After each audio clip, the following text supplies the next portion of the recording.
اعوذ باللہ من الشیطان الرجیم، بسم اللہ الرحمن الرحیم۔ ہم پناہ مانگتے ہیں اللہ کے دھتکارے ہوئے شیطان سے۔ شروع اللہ کے نام سے جو بہت مہربان نہایت رحم کرنے والا ہے۔ رحمان کا لفظ فعلان کے وزن پہ ہے۔ یہ مبالغہ کا صیغہ ہے، یعنی بہت زیادہ ہونے کا صیغہ۔ اس پہ اترنے والے الفاظ میں بہت زیادہ ہونے کا معنی پایا جاتا ہے۔ رحمان نکلا ہے رحم سے۔ رحم کیا ہوتا ہے؟ اگر آپ کو اللہ تعالیٰ کے نام رحمان کا مطلب جاننا ہے تو آپ کو الفاظ کا تحفظ کرنا ہوگا کہ رحم کے لفظ کا اصل مطلب کیا ہے۔ ہم رحم کا لفظ روزمرہ کی گفتگو میں استعمال کرتے ہیں، لیکن کیا ہم رحم کے اصل معنی سے واقف ہیں؟ کیا ہم جانتے ہیں کہ رحمان ہوتا کون ہے؟ شاید نہیں، کیونکہ ہمارے پاس اللہ کو جاننے کا وقت ہی نہیں ہے۔ اس سیریز میں ہم گناہ ثواب کی باتیں پڑھنے نہیں جا رہے۔ کیا حرام ہے، کیا حلال ہے، کچھ بھی نہیں، نہ جنت نہ جہنم۔ اس میں ہم صرف اللہ تعالیٰ کے بارے میں جانیں گے۔ ہمیں اللہ تعالیٰ کی ذات کو جاننا ہے تو اس کے ناموں کے معنی بھی جاننے ہوں گے، تاکہ ہمیں معلوم ہو سکے کہ وہ ہے کون، وہ جس کے آگے ہم 5 دفعہ جھکتے ہیں ایک دن میں، اور وہ جس کو ہم اپنا مالک مانتے ہیں وہ اصل میں ہے کون، وہ جس سے ہم دعا مانگتے ہیں اور دعا قبول نہ ہونے پہ اس سے ناراض ہو جاتے ہیں، وہ رب ہے کون۔ رحمان کا لفظ نکلا ہے رحم سے۔ رحم کہتے ہیں ماں کی کوکھ کو، وہاں جہاں ایک بچہ جنم لیتا ہے۔ بہن بھائیوں کو رحم کے رشتے اسی لیے کہا جاتا ہے کہ ان کا آپس کا تعلق ماں کے رحم کے ایک ہونے سے بنا ہوتا ہے۔ اسی طرح رحم کہتے ہیں خونی رشتے کو، یہ معافی دینے اور ہمدردی دکھانے کو بھی کہتے ہیں۔ کسی کو چھوڑ دینا، سخت غصہ ہونے کے باوجود اس کو جانے دینا، معاف کر دینا۔ رحم اچھی قسمت اور نعمتوں کو بھی کہتے ہیں۔ کسی پہ رحم کرنا یعنی اس کو اچھی نعمتیں عطا کرنا۔ رحمان مبالغہ کا صیغہ ہے، یعنی وہ ذات جس میں بہت زیادہ رحم پایا جاتا ہے، بہت معافی اور بہت نعمتیں عطا کرنے کی خوبی پائی جاتی ہے۔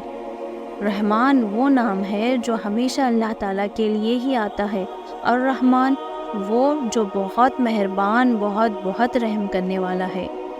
اور ہم کیا سمجھتے ہیں اللہ تعالیٰ کون ہے؟ آپ جو اس وقت یہ سن رہے ہیں، آپ کے نزدیک اللہ تعالیٰ کون ہے؟ ہم نے اللہ کو ایک ایسا استاد سمجھ لیا ہے، نعوذ باللہ، جو ہر منٹ ہمارے نمبر کاٹنے کے لیے تیار ہے۔ بس اسے حرام حلال کی پرواہ ہے، بس وہ یہی دیکھتا ہے کہ ہم نے گناہ کیا اور وہ ہماری ساری نیکیوں پر کانٹا پھیر دیتا ہے۔ ہم نے اللہ تعالیٰ کو اپنے جیسا سمجھا ہوا ہے، ذرا سی بات پہ سب کچھ ملیا میٹ کر دینے والا۔ ہم کتنے آرام سے کہہ دیتے ہیں کہ اللہ ہم سے ناراض ہے، کیونکہ ہمیں یقین ہوتا ہے کہ اللہ ایک غصہ کرنے والا، ہر وقت ہمارے گناہوں پہ نظر رکھنے والا جج ہے۔ ہم اللہ میں خود کو دیکھتے ہیں، ایسے انسان ہوتے ہیں، اللہ تعالیٰ نہیں ہوتا۔ پھر اللہ تعالیٰ کون ہے؟ اللہ تعالیٰ میرا اور آپ کا رب ہے، وہ جس کے اندر بہت رحم ہے۔ اسی رحم اور محبت کی وجہ سے اس نے آپ کو جب دنیا میں بھیجا تو اس نے آپ کو 2 انسانوں کے حوالے کر کے ان کا نام ماں باپ رکھا۔ جس اللہ سے آپ اب واقف ہوئے ہیں وہ آپ کے ساتھ آپ کی پیدائش سے بھی پہلے سے ہے، وہ ازل سے آپ کے ساتھ ہے، آپ تب سے اس کی نگاہ میں ہے، وہ آپ کی ساری کہانی کا گواہ ہے۔ آپ کیسے بڑے ہو گئے؟ کیونکہ وہ اللہ ساتھ تھا۔ اس نے ایک پلان کے تحت آپ کو ماں باپ کے حوالے کیا، پھر ان کے دل میں آپ کے لیے محبت ڈالی۔ نہ ڈالی ہوتی تو کون رکھتا کسی کا خیال؟ اگر یہ آپ کو لگتا ہے کہ آپ بڑے ہو گئے ہیں، اس نے آپ کو جیسا بنایا تھا آپ ویسے ہی ہے، ایک کمزور وجود جس کو اپنا اچھا برا معلوم نہیں۔ آپ کو کیا لگتا ہے آپ ایک گناہ کر کے آئیں گے اور اللہ تعالیٰ آپ سے نفرت کریں گا؟ بس آپ اب دھتکارے ہوئے ہو گئے؟ نہیں، آپ کا رب آپ سے نفرت نہیں کرتا، نہ اس نے آپ کو چھوڑ رکھا ہے۔ اس کے نزدیک آپ ایک کمزور انسان ہیں، وہ آپ کی گناہ دیکھ رہا ہے، لیکن وہ آپ کی کوشش بھی دیکھتا ہے۔ آپ اس سے بار بار وعدے کرتے ہیں، ایک بری عادت چھوڑنے کا، ایک غلط انسان کو زندگی سے نکالنے کا، ایک نیک عادت ڈالنے کا، ایک بت کو توڑنے کا۔ آپ اس سے بار بار وعدے کر کے پھر ڈہ جاتے ہیں۔ اگر وہ صرف جج ہوتا تو آپ کا رزلٹ دیکھتا، اینڈ رزلٹ، لیکن وہ رحمان ہے، اس میں اتنا رحم بھرا ہوا ہے کہ وہ آپ کی نیت اور کوشش دونوں دیکھتا ہے۔ پھر کیا ہو گیا؟ جو آپ بار بار ہار جاتے ہیں، اس کا نام ہی رحمان ہے۔ وہ جو سب کچھ دیکھنے کے باوجود نظر انداز کر دیتا ہے، وہ ہر چیز معاف کر دیتا ہے، سب کے سب گناہ معاف کر دیتا ہے۔ اللہ رحمان ہے، بہت مہربان، اس جیسا کوئی نہیں۔ وہی ہے جو ہر گناہ کے باوجود معافی دیتا ہے، وہی ہے جو ہر نافرمانی کے باوجود نعمت دیتا ہے۔ یہ شیطان ہے جو ہمیں ایک گناہ کے بعد کہتا ہے کہ چلو بھائی، تم اللہ کے بندوں کی لسٹ سے آؤٹ ہو گئے ہو، اب کیا کرو گے؟ روزے رکھ کے، نماز پڑھ کے سب کچھ چھوڑ دو، اور آپ چھوڑ دیتے ہیں۔ کیوں؟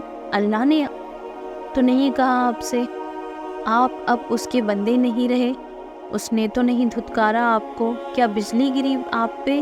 کیا زمین پھٹ گئی؟ کیا اس کا عذاب آ گیا؟ نہیں، آپ نے ایک گناہ کیا ہے جو کہ نہیں کرنا چاہیے تھا، لیکن ہو گیا۔ اب کیا اس کا گلٹ لے کر بیٹھے رہیں گے؟ نماز، روزہ اور صدقہ سب چھوڑ دیں گے کہ بھئی ہم منافق ہوں گے اگر اب بھی نماز پڑھی؟ یہ شیطان کا بہکاوا ہے۔ ہوشیار ہو جائے، گناہ ہوا تو معافی مانگے اور نیکی کرے۔ یہ اللہ کے بندوں کا وتیرہ ہے۔ گناہ سب سے ہوتے ہیں، نکل آئے اس فینٹیسی سے کہ نیک مسلمان پرفیکٹ مسلمان کو کہتے ہیں۔ نہیں، کوئی اسکالر یا مولوی، سب گناہ کرتے ہیں، کوئی پرفیکٹ نہیں ہوتا۔ مومن وہ ہے جس کو اپنے گناہ کا گلٹ ہو، وہ توبہ کرے اور نیکی کر ڈالے۔ نیکیاں گناہوں کو مٹا دیتی ہے۔ اپنے رب کی طرف واپس آ جائے، نیکی کرے، اس سے معافی مانگ لے، کیونکہ وہ رحمان ہے، اس کی رحمت اور معافی آپ کے لیے ہی ہے انشاءاللہ۔